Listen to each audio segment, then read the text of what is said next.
অসমত আজি সংখ্যালঘু জনগণক কেন্দ্ৰিকে ৰাজনীতি চলি আছে।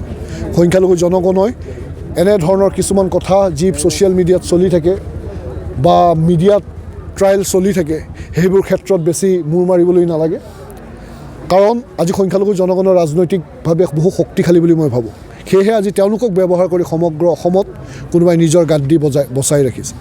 তেওঁলোক ইমান ডাঙৰ ফেক্টৰ হৈ পৰিছে আৰু তেওঁলোকে সেইখিনি পজিটিভলি লৈ নিজৰ কৰ্মৰ ক্ষেত্ৰত আগুৱাই যাওক আৰু তেওঁলোকে কাৰো ওচৰত গৈ এই অনুকাংক্ষিক যোনবোৰ এইবোৰ ঘটনাবিলাক আহি থাকে, এইবোৰ ঘটনাত যাই কেনে আমি জঁপিয়াই পৰি কাৰণে অসমৰ পৰিৱেশটোত যোনে বিনষ্ট কৰিবলৈ বিচাৰে তাত আমি সোমাই যোৱাটো উচিত নহ'ব।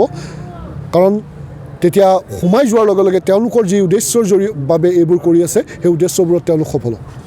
আমি প্ৰতিজ্ঞাবদ্ধ হৈছোঁ যে সামাজিক ব্যাধি যিখিনি সংখ্যালঘু সমাজত সোমাই আছে সেইখিনি আমি সম্পূৰ্ণৰূপে নিক্ষেপ কৰিবলৈ লাগিব।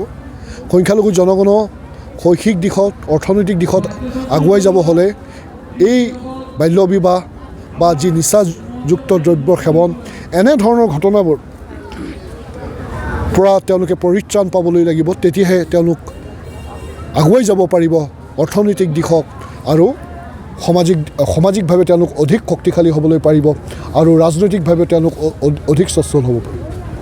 এইখিনি আজি আমাৰ ৰাইজৰ ওচৰত কোৱা কথা। প্ৰথমে মই মোৰ আন্তৰিক শুভেচ্ছা আৰু কৃতজ্ঞতা জ্ঞাপন কৰিছোঁ সাংবাদিক বন্ধুসকললৈ।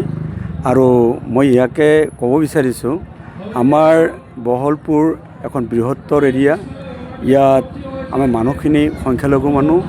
ইয়াত আমি আজি এই সজাগতা সভা ইয়াত অনুষ্ঠিত কৰিছে আমচুৰ তৰফৰ পৰা, বহলপুৰ আমচুৰ তৰফৰ পৰা। এই সজাগতা সভাই আগন্তুক দিনত আমাৰ সমাজখনক যি বাল্য বিবাহ, শিশু শ্ৰমিক, মদ ভাঙৰ ওপৰত যি এটা আমাৰ ধাৰাবাহিকতা দিনক দিনে বৃদ্ধি পাইছে, আৰু এই সজাগতা সভাই আগন্তুক দিনত আমাৰ এই সমাজখনক এটা সুন্দৰ পৰিৱেশ দিব বুলি মই আশা ৰাখিছোঁ।